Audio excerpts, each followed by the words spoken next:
നമ്മളെല്ലാവരും ഒന്ന് കൈകോർക്കുമ്പോൾ അതിനൊരു എന്താണ് പറയുക, സൗന്ദര്യം ഉണ്ടാകും, ഒരു രുചി ഉണ്ടാകും. ആ രുചിക്കൂട്ട് തന്നെയാണ് നമ്മുടെ ഷിൻഡോ.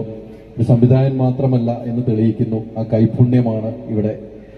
കൈപുണ്യം പ്രേക്ഷകർക്ക് ഈ ഭക്ഷണം കഴിച്ചു പോയിട്ട് പ്രേക്ഷകർ ഫേസ്ബുക്കിലൊക്കെ ഇടുമ്പോൾ ഷിൻഡോയുടെ പേരൊക്കെ കൃത്യമായിട്ട് പറയുള്ളൂ. എന്തായാലും 2 പേര് ചേർന്നാണ് ഈ റെസ്റ്റോറന്റ് നടത്തുന്നതെന്നാണ് എനിക്ക് കിട്ടുന്ന വിവരം.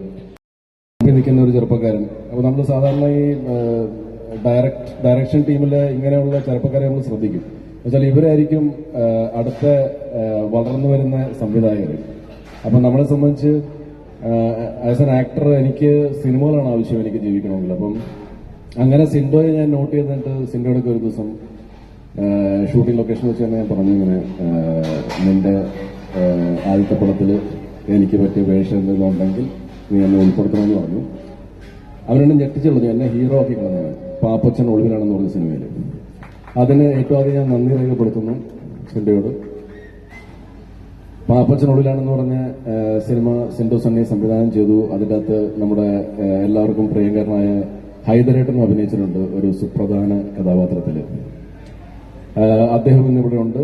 ഒരുപാട് സന്തോഷമുള്ള കാര്യമാണ്. നമ്മുടെ ക്യാമറമാൻ പാപ്പച്ചൻ ഒളിവിലാളിന്റെ ശ്രീജിത്ത് നായർ, അദ്ദേഹവും ഇവിടെ ഉണ്ട്.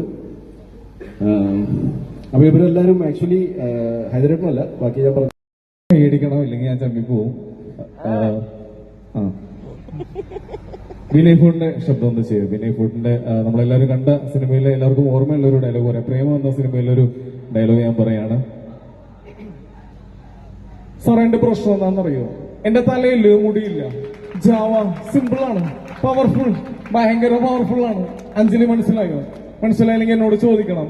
പിന്നെ നിങ്ങളുടെ ടെക്സ്റ്റ് ബുക്കില് 25ാമത്തെ പേജില് പുറത്തേക്ക് നോക്കിയിരിക്കുന്ന പൂച്ച, ഇറച്ചി തിന്നോണ്ടിരിക്കുന്ന പട്ടി, എനിക്കൊന്നും മനസ്സിലായില്ല. നിങ്ങൾക്ക് വായിച്ച മനസ്സിലാവും. നിങ്ങളുടെ ടെക്സ്റ്റ് ബുക്കിലുണ്ട്.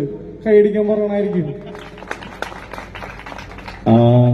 പിന്നെ എന്റെ കരിയർ തുടങ്ങിയപ്പോ ആദ്യമായിട്ട് കുറെ താരങ്ങളുടെ ശബ്ദം ആദ്യമായിട്ട് ചാനൽ ചെയ്തത് ഞാനാണ്. അപ്പൊ അതിലേറ്റവും ആ സമയത്ത് വൈറലായിട്ടുള്ളതെന്ന് വെച്ചിട്ടുണ്ടെങ്കിൽ ആളുകളിലേക്ക് എത്തിയത് ആസിഫിന്റെ ശബ്ദം ഇമിറ്റേറ്റ് ചെയ്തുകൊണ്ടിട്ടാണ്. ഓൺലൈൻ സിനിമക്കാരുടെ പേര് പോലെ തന്നെ ബോളിവുഡ് എന്നുള്ള കഫേ സ്റ്റാർട്ട് ചെയ്തതില് അടിപൊളിയുണ്ട്, സൂപ്പറായിട്ടുണ്ട്. എല്ലാവർക്കും നമസ്കാരം. എല്ലാവരും ഹാപ്പിയാണെന്ന് വിചാരിക്കുന്നു. Okay, thank you so much. വിശക്കുന്നവന് ഭക്ഷണം ആരെക്കൊണ്ടു പറ്റും, പക്ഷേ കഴിക്കുന്നവന്റെ മനസ്സ് നേടണം. അതിനുവേണ്ടി ആയിരിക്കണം നീ ഭക്ഷണം ഉണ്ടാക്കുന്നത്. നിങ്ങളുടെ മുഖത്തിനെ കഥയെന്ന് പറയുന്നത് സിനിമയെ കുറിച്ചാൽ രുചിയറി എന്റെ മിണ്ടായിരുന്നെങ്കിൽ इंग्लिश जागोरतने पर my question is what you want. इस दुनिया में कोई अगर जन्नत है तो बस यही है, यही है, यही है.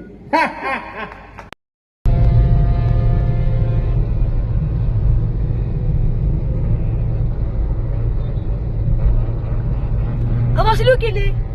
ആ വാസിലു, ആ നീല ഷർട്ട് ഇട്ടത്,